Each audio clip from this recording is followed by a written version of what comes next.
It's starting to feel like this Red Sox offseason could actually be a pretty big one.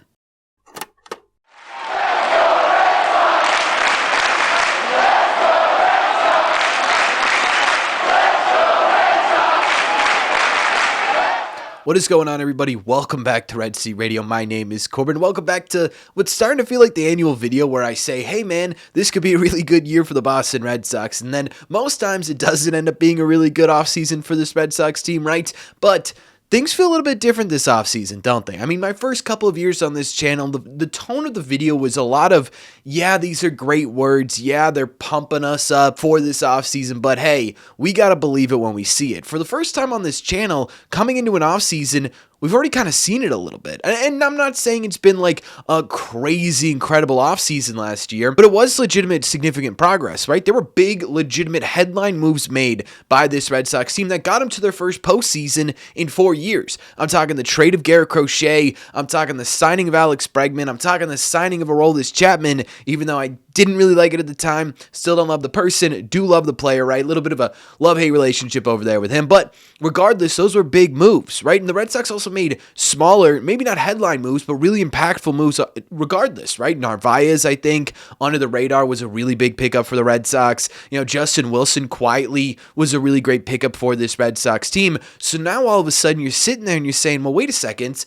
Right, this last offseason, the Red Sox for the first time in years said, hey, we're going to actually try at this thing. Hey, we're going to actually make some improvements that are very obvious that we should have made, and we're going to make our team better. So the question is really, where do you go from here, right? You took a step in the right direction. How do you keep going forward?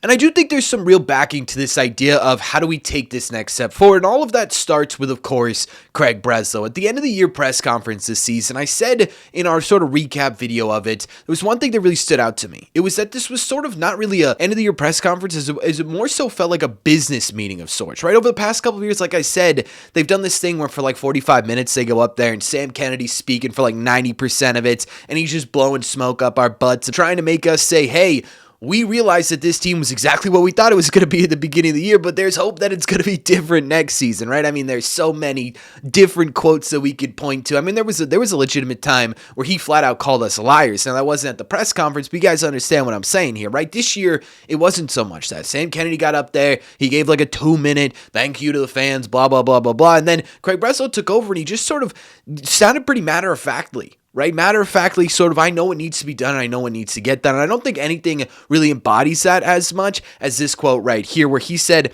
I think there are a few things that we could point to when talking about how to improve this team. Most significant is to remind ourselves that there's no guarantee that we just pick up where we left off at the end of 2025, expecting everyone to take a step forward. That could allow us to be complacent. We've talked a lot about how this window of competition is upon us. And we've talked about how Breslow likes to beat around the bush.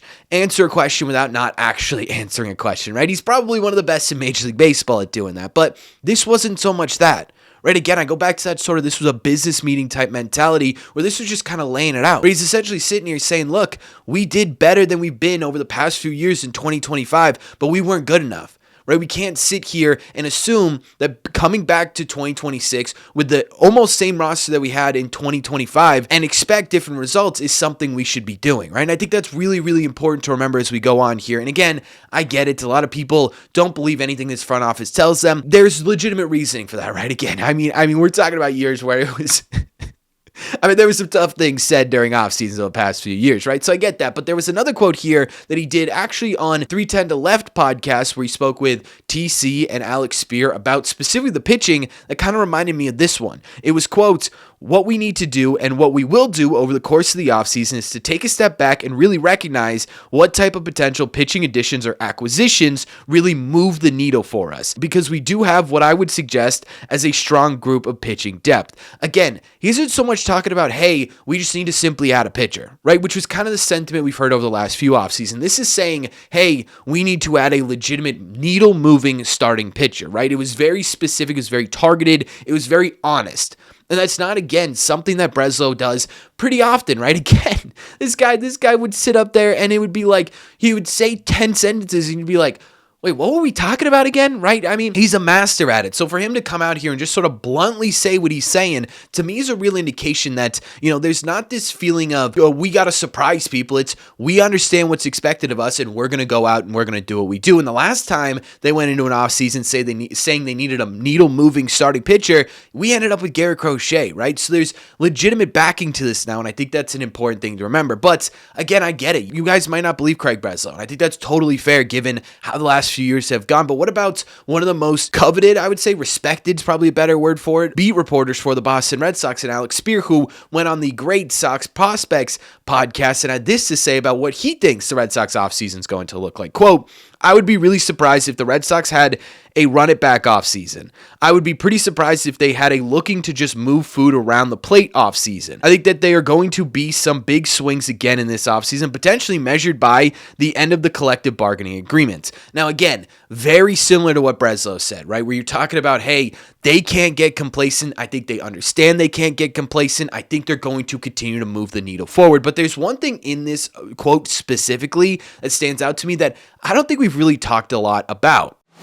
And it's this quote right here at the end of it. I think that there are going to be some big swings again this offseason, potentially measured by the end of the collective bargaining agreement. Now, we've talked a lot about the collective bargaining agreement already this offseason, right? With the threat of sort of at the bare minimum, not very productive offseason coming, a lot of these players are going to be looking for at the bare minimum 2-year deals, right? Just simply to secure themselves somewhere to play in 2027 in case something happens that offseason. However, we haven't really talked too much about how this is impacting teams, especially teams like the Boston Red Sox, who again are right on the cusp of legitimately being actual competitors in Major League Baseball, right? Maybe not juggernauts, maybe not superstars, but I do think they're close to that as well, but legitimate competitors. How is this CBA agreement or the threat of a lockout going to affect these Major League teams? The Red Sox specifically, they got a few things that they need to get done, right? And with the idea of, oh my God, there might not be an offseason next year, all of that kind of heightens a little bit.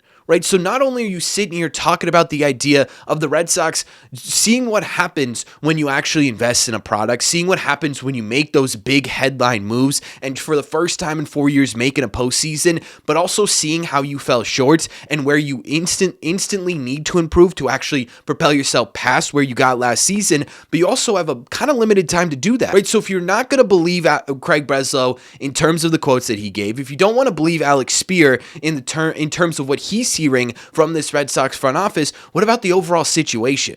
Right? What about sitting there saying, okay, logically, if you're a major league team that wants to be competitive, which I think the Red Sox have made pretty clear between the last offseason and the extensions that they've made over the course of this season, maybe not so much the deadline, but that's probably a separate conversation here. What are they going to do during this CBA, right? Logically, you would sit there and you would say they're going to get done as much as humanly possible in the case that there might not be an offseason next year. So that's a really interesting angle to me that I don't think a lot of people are talking about. And of course, Alex Spear comes up with it.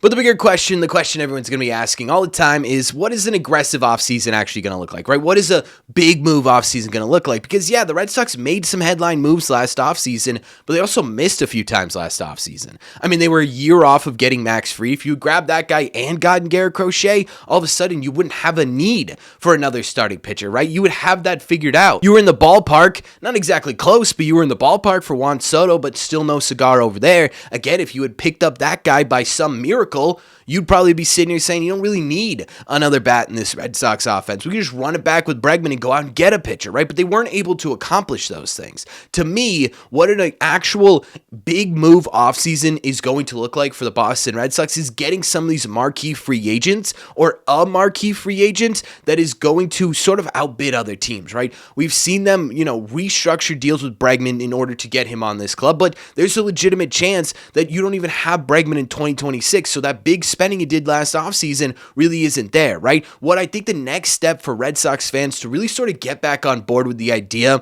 of the Red Sox wanting to start making big moves again is having something like that, going out and taking a risk on a contract, going out and snagging Schwarber or Alonso or Tucker or even one of the players coming over from Japan or a Cease or whoever and outbidding some of these other big market teams because it still doesn't feel like they're ready to do that, right? As much as I'm going to give them credit for the trades, as much as I'm going to give them credit for the smart thinking with Alex Bregman here, you have to also take the negatives in there. So to me, that's sort of what this looks like. And all in all, look, I get it. Right, I understand that Red Sox fans are going to crap on the Sox. They're probably going to crap on me for this positive video, but I can't sit here and lie to you guys. So I'm not going to sit here and lie and tell you that I'm pessimistic and assuming the worst about the Red Sox offseason. But because for the first time in a few years, I'm legitimately optimistic, right? I'm not in this sort of, well, they're going to have to make me see it to believe it type mode anymore because I've seen it. I've seen that Breslow's capable of being aggressive on the trade market in an offseason specifically. I've seen that the Red Sox are capable of putting big money on the table. Now I want to see them do it over a longer period of time, right? So I'm sitting here and I'm saying all the cards kind of are aligning for the Red Sox to make some big moves on top of the fact that they won this season for the first time in 4 years, on top of the fact that some of your biggest holes are available on the free agent market or via the trade market, whichever one you want to say, right? To me, all the stars appear to be aligning, including that CBA agreement, for the Red Sox to have a really big offseason. So, in my opinion, I'm excited about this offseason. I think it's going to be a bare minimum interesting one for the Red Sox. I'm hoping for at least one big signing. I'm hoping for at least one noteworthy trade, and I think you get those two done, I think you're going to put yourself in a much better spot. I could even see two bigger signings if you want to consider the idea of Alex Bregman a bigger signing here, but that's just my opinion, and I know a lot of you guys don't like that opinion, so let me know in the comment section down below. What do you guys think? Are you optimistic about the Red Sox offseason? Do you think there are big moves in the horizon for this Red Sox team, or do you think I'm just, licking boots and sitting there on the side of the owners? Let me know all your thoughts in the comments. As always, if you made it to the end of this video, do me a favor, make sure you guys have hit that subscribe button. If you haven't already, we talk Red Sox content almost every single day. Also, make sure you guys have hit the like button on this video, as well as it helps these videos out a ton, and it's the best way to let me know you're enjoying the content. Thank you all very much for clicking on this one, and I will see you in the red seats.